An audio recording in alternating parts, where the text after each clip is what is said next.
A nossa exploração de hoje não é sobre uma história qualquer. Estamos prestes a entrar naquela que é, muito possivelmente, a narrativa mais conhecida e, paradoxalmente, a mais incompreendida de toda a história humana. Com certeza. A ideia hoje é abrir uma verdadeira arca de tesouros contendo textos rabínicos antigos, o Midrash. Que é aquela coleção fantástica de comentários clássicos que preenchem as lacunas do texto bíblico. Exato. O Midrash, além de comentários super minuciosos da Torá e, claro, a sabedoria profunda da Cabala, a tradição mística judaica. E tudo isso para reler os capítulos iniciais do livro de Gênesis. Um desafio e tanto. Pois é. E o nosso primeiro passo, a nossa regra número 1 hoje, é deixar de lado aquela imagem de livro de fábulas. Sabe aquela cobrinha falante enrolada num galho, oferecendo uma maçã vermelha brilhante? Aham. A clássica imagem infantil. Essa mesma. A nossa missão nesta análise profunda é desconstruir esse cenário infantil. Nós vamos revelar o que as fontes mostram ser um mapa psicológico e espiritual, assim, de uma complexidade absurda. É um mapa detalhado sobre a natureza da mente humana. Sim, e sobre o funcionamento dos nossos instintos mais primitivos e o propósito real por trás das dificuldades que enfrentamos todos os dias. E vale lembrar logo de cara que a nossa ideia aqui não é entrar em debate sobre dogmas, tá? Não estamos tentando validar religiões ou tomar qualquer tipo de partido teológico de direita, de esquerda, nada disso. Perfeito. O nosso ponto de partida é totalmente analítico. E curioso, claro. As fontes que temos em mãos são incrivelmente densas, são milenares e carregam interpretações que simplesmente transcendem essas disputas modernas. Nós queremos olhar para o texto de forma puramente imparcial. Queremos apenas reportar a genialidade contida nas entrelinhas, a riqueza inacreditável da linguística hebraica e a sofisticação psicológica que esses sábios antigos propõem. Trata-se de examinar a arquitetura do pensamento por trás da narrativa. E entender por que essas ideias continuam tão atuais para quem nos ouve. Exatamente. É relatar o que está lá, sem endossar visões específicas, mas mostrando a profundidade da obra original. Com certeza. É tratar o texto como um documento de sabedoria ancestral, independentemente da bagagem que cada pessoa traga de casa. Ok, vamos desvendar isso. Vamos lá. Vamos começar pela figura que talvez seja a mais polêmica de todo o Éden, a serpente. A famosa serpente. É porque se a leitura for feita de forma literal e crua, a situação toda é, no mínimo, bizarra. O texto apresenta um animal que simplesmente caminha pelo jardim, puxa assunto com a maior naturalidade do mundo e, o que é mais intrigante quando a gente lê as entrelinhas, parece ter gostos bem refinados. Sim, é um detalhe curioso. Digo isso porque a maldição posterior que ela recebe, a de comer pó, sugere que antes disso ela gostava de comida boa, né? Faz todo sentido linguístico. Mas o verdadeiro ponto de virada, aquele detalhe que muda completamente a perspectiva, é a palavra hebraica usada para descrever essa serpente. O texto diz que ela era mais astuta. Isso. A palavra no original é Heron. Heron. E o detalhe impressionante, assim, de cair o queixo é que essa é a mesmíssima palavra usada apenas versículos antes para dizer que Adão e Eva estavam nus. Nudez e astúcia compartilham a mesma palavra. E essa conexão linguística não é acidental de jeito nenhum. É absolutamente brilhante. Para entender o peso disso, precisamos observar que Heron significa, em sua essência mais pura, estar desprovido de coberturas ou artifícios. Estar nu. Isso significa estar completamente sem máscaras, revelando a verdadeira natureza. A grande revelação que essas fontes trazem é que a serpente, ao contrário do que o folclore ensina, foi completamente honesta e sincera durante toda a interação. Uau, ela foi sincera. Totalmente. Ela estava, digamos, nula em suas intenções. Se a gente observar o mundo animal, para as criaturas irracionais, o instinto não é uma forma de rebeldia contra o Criador. O instinto é a própria voz do Criador operando ali dentro.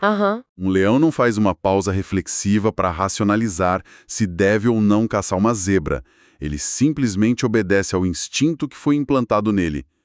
A serpente não questionou a autoridade divina de forma maliciosa. Ela não tinha um plano maquiavélico para destruir a humanidade. Ela só estava sendo um animal. Exato. Ela simplesmente operou a partir dessa lógica animal. Ela só apontou a contradição que percebia entre a voz externa, que era a proibição verbal, e os desejos internos que começavam a brotar na mente de Eva. Nossa, isso muda tudo. A serpente deixa de ser um monstro literal, um vilão de desenho animado, e passa a funcionar como uma metáfora psicológica perfeita para o que as fontes chamam de Yetzer Hará, O Yetzer Hará, sim. que é essa inclinação para o egoísmo, né? A voz dos nossos instintos mais básicos e carnais. Então, o diálogo da mulher com a serpente não é uma conversa com um réptil escamoso, Não mesmo. silencioso e muitas vezes perigoso, que ocorre dentro da nossa própria mente quando estamos prestes a racionalizar um erro. É a justificação. É a nossa própria consciência tentando se convencer, dizendo coisas tipo: será que isso é tão errado assim? Afinal, esse desejo é natural, ele nasceu comigo. Exato. A serpente representa aquela voz interna que tenta nos convencer de que viver guiado única e exclusivamente pelos instintos é o estado mais natural e autêntico possível. Ela pega o raciocínio animal, onde o desejo dita a regra, e tenta aplicar isso ao ser humano. Só que nós não somos apenas animais. Aí que tá. O problema é que o ser humano possui a capacidade moral da escolha. E quando essa voz instintiva começa a ganhar força, ela afeta diretamente a forma como avaliamos os riscos e as consequências. E o mais assustador nessa dinâmica é como essa racionalização brinca com a nossa percepção de risco. As nossas anotações trazem uma analogia prática muito boa para isso.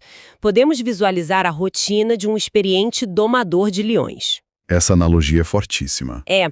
Todos os dias ele alimenta as feras, passando a carne crua ali pela grade da jaula. Os leões se aproximam, comem a carne de forma super calma e não demonstram agressividade contra a mão do domador. Eles parecem mansos. Exato. Com o passar do tempo, a mente desse domador começa a criar uma falsa ilusão de segurança. A tal serpente interna sussurra para ele que, já que os leões não mordem através da grade, não teria problema nenhum entrar na jaula rapidinho só para alimentar eles mais de perto. Um passo perigoso. Um passo fatal. Ele acaba entrando, tenta colocar a comida mais próxima da boca do leão, o instinto do animal fala mais alto e a tragédia acontece. Ele perde o braço. É exatamente assim que a mente humana justifica a maioria dos erros. A aproximação do perigo acontece aos poucos, né? Aos pouquinhos. Cria-se uma ilusão de controle e quando a realidade bate a porta, já era. A consequência é irreversível. A queda, na real, raramente é um salto dramático no abismo. É um passinho sorrateiro de cada vez. E o fascinante aqui é como as fontes conectam esse processo psicológico, que é algo totalmente abstrato, à mecânica do nosso mundo físico. Toda essa internalização do desejo e a perda do controle ganham forma através dos sentidos. Especialmente a visão. Exatamente, a visão. O texto de Gênesis aponta de forma muito específica para isso. O termo hebraico usado ali é lei ainain, que significa literalmente aos olhos. Aos olhos. A narrativa destaca que a mulher viu que a árvore era agradável aos olhos. Ou seja, o pecado, a falha moral, entra na realidade humana pela porta da visão. E os textos místicos trazem uma dualidade linda sobre isso, não trazem? Sim, eles descrevem a sabedoria, o conhecimento sagrado da Torá como luz. A luz traz clareza, ela ilumina o caminho e é boa para os olhos. Em contrapartida, o pecado e o erro são descritos como fumaça. Fumaça nos olhos é horrível. É insidiosa. A fumaça entra por qualquer fresta, embaça a visão rapidamente e escurece a percepção da realidade. Quando o instinto vence a razão, a visão fica completamente esfumaçada. Perde-se a clareza necessária para distinguir o certo do errado. E uma vez que essa fumaça toma conta e a quebra da regra acontece, a história entra num momento de puro peso jurídico. Existe um detalhe matemático nos textos originais que é simplesmente de cair o queixo. A contagem das palavras. Sim, se a gente contar desde a primeira palavra de Gênesis até o momento exato em que a sentença divina é proferida com as palavras para Adão, lá no capítulo 3, O nome Elohim aparece exatamente 71 vezes na Torá. 71 vezes. E a relevância disso é gigantesca, porque na tradição bíblica o nome Elohim não é apenas uma palavra qualquer para o divino. Ele representa especificamente o atributo da justiça, o julgamento estrito e o rigor. E 71 definitivamente não é uma coincidência. Sem dúvida, não é coincidência alguma. O número 71 é uma referência direta e inconfundível ao Sanedrim. Que era o Supremo Tribunal da tradição judaica. Exato, um tribunal composto por exatamente 71 juízes. O que os textos rabínicos nos mostram, ao revelar essa matemática oculta, é que o universo inteiro estava estabelecendo um tribunal celestial naquele exato momento. Toda a engrenagem do julgamento cósmico foi ativada ali. Um tribunal de peso. Sim. No entanto, e é aqui que reside a grande genialidade dessa tradição interpretativa, esse tribunal não foi formado com o único propósito de condenar o ser humano à destruição sumária. Ele foi formado, na verdade, para introduzir na realidade uma das tecnologias espirituais mais essenciais que existem. A chuva. A chuva. E é vital que a gente expanda esse conceito, porque essa palavra costuma ser traduzida de forma muito limitante apenas como arrependimento. A palavra arrependimento carrega uma carga meio passiva, né? Soa como sentar num canto escuro, sentir uma culpa esmagadora, chorar e prometer nunca mais fazer aquilo. Mas lendo as fontes, fica claro que o conceito original é bem mais ativo. Muito mais mecânico e exigente. Se olharmos a origem da palavra tshuva, ela não significa chorar ou sentir remorso. Ela significa literalmente resposta. Resposta e retorno. Isso. É uma ação concreta. Trata-se de responder a uma quebra de conduta com uma mudança de direção real e palpável no mundo físico. O tribunal de 71 juízes entra em cena para estabelecer a gravidade inegável do ato. Para dizer, olha, houve uma infração séria. Mas ao mesmo tempo dá a saída. Sim, simultaneamente a chuva oferece o caminho prático de retorno. O remorso interno sozinho não basta. A exigência é agir de forma a reparar ativamente a rachadura que foi criada no tecido da realidade e nas relações. O que nos leva ao momento tenso em que essa justiça é aplicada. E isso traz à tona um dos pontos mais obscuros e curiosos de toda a nossa pesquisa para hoje. O texto e os comentários sugerem que houve um hiato sombrio de 130 anos entre o nascimento de Abel e o de Sete. Um século e meio, quase. Durante mais de um século, Adão e Eva viveram completamente separados um do outro. Eles entraram num estado de exílio interno, em profundo luto e jejum contínuo. E os sábios do Talmud e os cabalistas afirmam algo muito forte sobre esse período. Sobre a energia desperdiçada. Exato. Eles dizem que toda a energia vital que foi desperdiçada, o sêmen emitido sem propósito durante esse tempo de separação, acabou gerando espíritos destrutivos. É a origem do que a mitologia popular chamou de demônios. É uma ideia muito densa. Muito profunda. A noção de que a nossa própria energia criativa, quando desconectada de um propósito construtivo, gera forças literais que passam a nos assombrar. É um conceito profundamente complexo e que assusta bastante numa primeira leitura. Mas se conectarmos isso com um panorama mais amplo do pensamento místico, a visão se transforma radicalmente. Como assim? De uma maneira fascinante. Essas entidades ou ferramentas de punição não são falhas no design do universo. Paradoxalmente, elas são evidências de uma imensa misericórdia divina. Espera um pouco, vamos pausar aí. Misericórdia. Sinceramente, é difícil ver como ter forças destrutivas, sombras e consequências pesadas agindo no mundo pode ser lido como um ato de misericórdia ou proteção. A resposta está na natureza da justiça absoluta. Pela ótica do julgamento estrito e implacável, a quebra de um mandamento divino absoluto deveria resultar em aniquilação imediata. O fim da linha, a morte súbita no instante do erro. Ah, entendi. O fato de existirem consequências dolorosas, demônios metafóricos e forças de oposição cria, na verdade, um amortecedor temporal.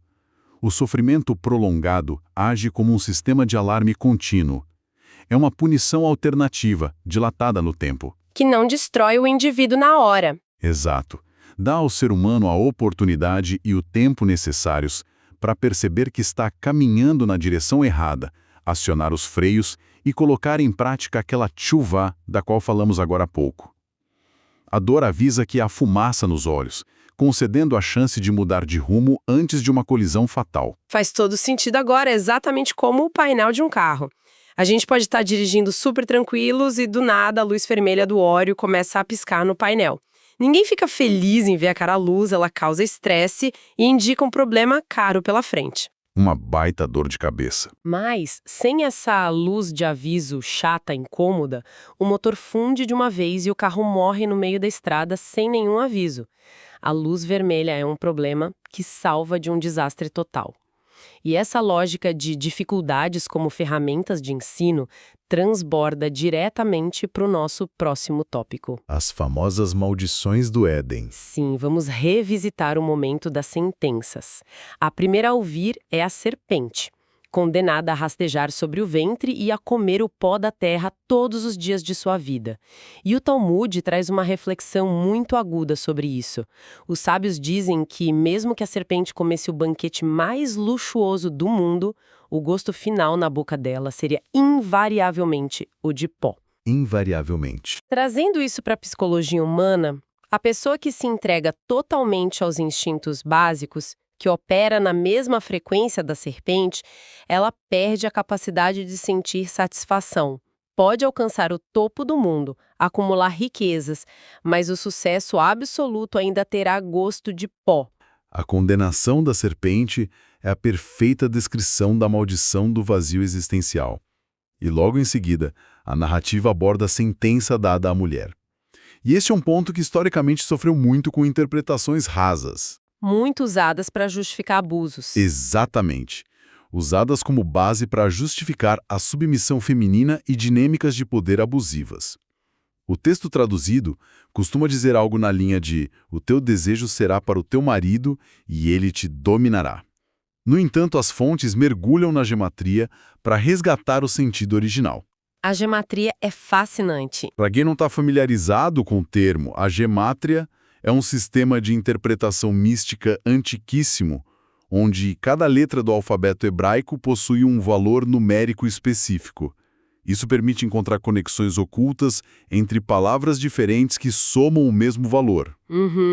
A palavra hebraica usada nesse versículo para desejo é tchuka, e o valor matemático da frase inteira que descreve essa dinâmica equivale ao número 1594. E o detalhe que faz a cabeça de qualquer pessoa explodir é descobrir o que mais tem o valor exato de 1594 nesses textos, não é? Com toda certeza.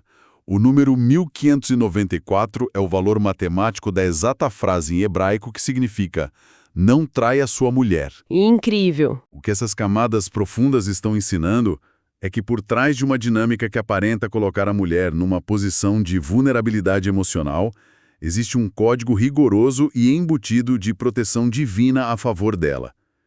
O texto funciona como um aviso severo ao homem.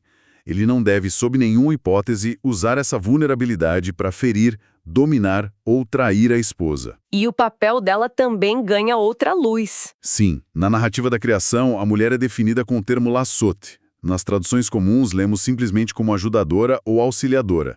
Mas lassot, na gramática hebraica, é um verbo de ação muito forte. Significa fazer o outro agir. Ela é a força motriz. Exato. A mulher não é uma figura passiva. Ela é a influência ativa que direciona e molda o destino moral e espiritual do homem. Se a parceria funciona com respeito, é essa força que pavimenta o caminho da retidão. Essa interpretação vira a mesa completamente contra séculos de leitura superficial. É uma mudança total de paradigma. E as surpresas na leitura do texto original não param aí, porque quando chegamos na sentença de Adão, do homem, há outro detalhe que quase todo mundo perde. A questão da terra. Isso. Se olharmos com uma lupa, descobrimos que o homem nunca foi amaldiçoado. A terra foi amaldiçoada. A palavra hebraica nesse trecho é bevor. A tradução comum é "a terra é maldita por tua causa". Mas a riqueza do hebraico permite que bevor seja lido também como "pelo teu bem" ou "para o teu benefício". Por benefício dele. A terra, o ambiente físico ao redor, foi tornada hostil não como um castigo sádico gratuito, O trabalho árduo, o suor, a dificuldade de extrair o sustento não são vilões. Eles são a escola necessária do crescimento. Essa é a verdadeira essência do design do mundo físico em que vivemos. Mais uma vez, a etimologia revela tudo. A sentença divina diz que o homem comerá o seu pão com o suor do rosto. A palavra para pão é lechem. Lechem. O detalhe crucial é que essa palavra deriva da mesmíssima raiz linguística que forma a palavra milchama, que significa guerra, batalha ou conflito. Caramba! Então, pão e guerra vêm exatamente da mesma raiz? A luta pelo prato de comida e a ideia de uma batalha militar dividem a mesma origem? Sim, a conexão é inseparável.